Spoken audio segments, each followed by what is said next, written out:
Artificial intelligence was a top priority among political leaders on Capitol Hill as tech leaders came to Washington this spring to testify about the importance of the technology. Three themes emerged from the hours upon hours of testimony.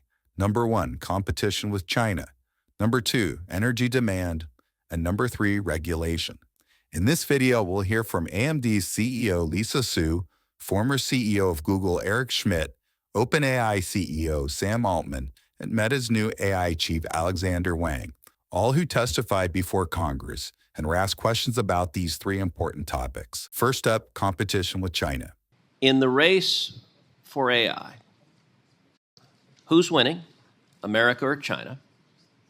If the answer is America, how close is China to us? And what do we do to make sure the answer remains America will win? Mr. Altman, we'll start with you. It is our belief that the American models, including some models from our company, OpenAI and Google and others, are the best models in the world. It's very hard to say how far ahead we are, but I would say not a huge amount of time. And I think to continue that leadership position and the influence that comes with that, and all of the incredible benefits of the world using American technology products and services, the things that my colleagues have spoken about here, the need to win in infrastructure, sensible regulation that does not slow us down, this sort of spirit of innovation and entrepreneurship that I think is a uniquely American thing in the world. None of this is rocket science. We just need to keep doing the things that have worked for so long and not make a silly mistake. Dr. Su? I'll answer in the realm of chips. I would say America is ahead in chips today. We have the best AI accelerators in the world.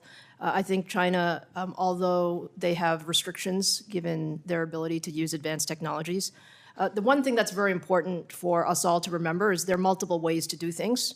You know, having the best chips is great, but even if you don't have the best chips, you can get a lot done. So I think this conversation about how far behind China is, they are certainly catching up because there are many ways to do things. I think relative to what we can do, I will continue to say, really ensure that our spirit of innovation is allowed to work.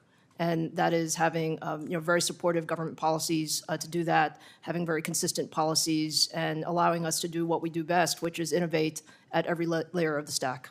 You wrote, essentially, technological advances in the next 5 to 10 years will determine the country gains the upper hand. I have a couple of minutes. Would you kind of explain militarily what this means?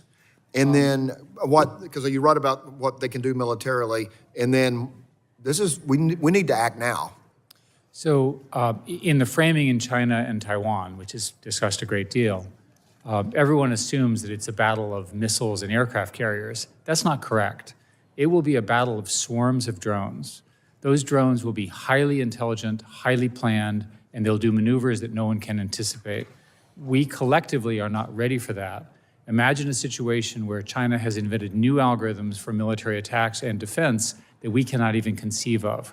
Remember, I'm discussing a world where humans have a partner that is smarter than the collection of those people. As I said, this will happen in our lifetimes, and it's important that we get there first. If you take a look at Ukraine, Russia right now, you see the future of war. I'm assuming, by the way, that China would start by cyber attacks and so forth. There's evidence that these new systems will be able to come up with zero-day exploits that we cannot foresee. A zero-day exploit is something we've never seen before and we can't anticipate. There's lots of people who were worried that biological attacks can be done, and there's a report from the Emerging Biothreats Commission this week with the great details, and there's a classified version that all of you should take a look at. There's plenty of evidence that these things are possible. So, Mr. Wang, you're shaking your head. I only have about 30 seconds, but if you'd like to make a comment on that comment.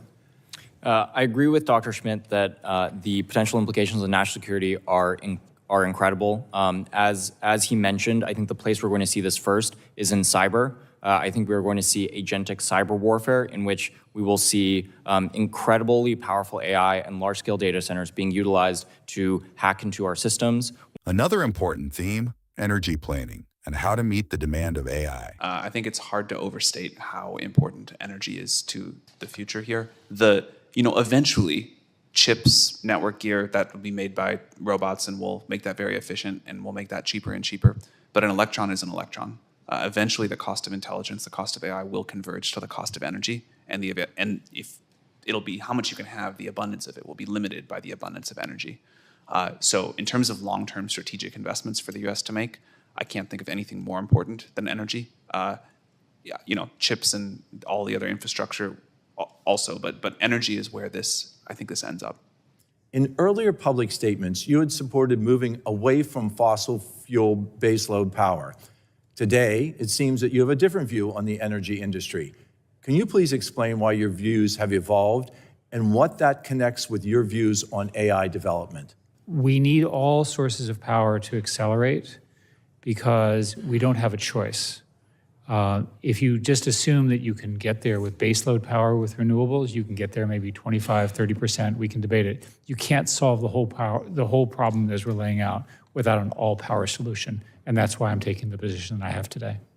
Well, you mentioned renewables, but renewables do not provide that baseload power that is so necessary in the data centers, correct? Not correct. I'm sorry, sir. Renewables plus batteries are now roughly competitive with the price of new natural gas, partly because the natural gas demand is gone so much. And so, again, from my perspective, the answer is yes to all. Let the market sort it out. Let everybody build everything. We need it all now. How can we balance the needs of everyday Americans to keep the lights on while simultaneously powering developments in AI models? The answer, of course, starts with our overall premise, which is more of everything. It also includes a more intelligent grid that is more flexible when bad things happen, that is now possible with AI and with grid modernization. You need both. The third topic on everyone's mind was regulation. How harmful would it be to winning the race for AI if America goes down the road of the EU and creates a heavy-handed prior approval government regulatory process for AI? I think that would be disastrous. To give a more specific answer to your previous question, which I think touches on why it would be so bad, there are three key inputs to these AI systems. There's compute, all the infrastructure we're talking about. There's algorithms that we all do research on, and there's data. If you don't have any one of those, you cannot succeed in making the best models. And as Brad said, the way for America to influence the world here is to have the technology that people most want to use and most adopt. The world uses iPhones and Google and Microsoft products, and that's wonderful. Like, that's how we have our influence. We don't want that to stop happening. So systems that stop us on any of these areas, if we have rules about what data we can train on that are not competitive with the rest of the world, then things can fall apart. If we are not able to build the infrastructure, and particularly if we're not able to manufacture the chips in this country, the rules can fall apart. If we can't build the products that people want, that naturally win in the market, and I think people do want to use American products, we can make them the best. But if we're prevented from doing that, people will use a better product made from somebody else that doesn't have the sort of, that is not stymied in the same way. So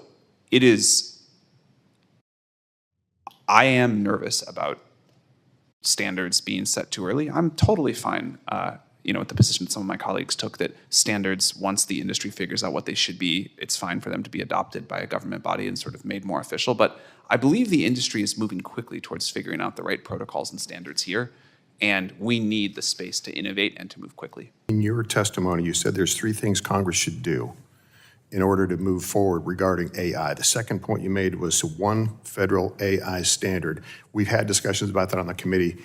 Dig that a little deeper, peel that onion back. Specifically, what should those standards be, to the best of your advice? Yes. So first of all, just speaking as an AI company and being able to operate and innovate effectively, we need one federal standard. We cannot afford a patchwork of 50 different state standards that we have to execute against.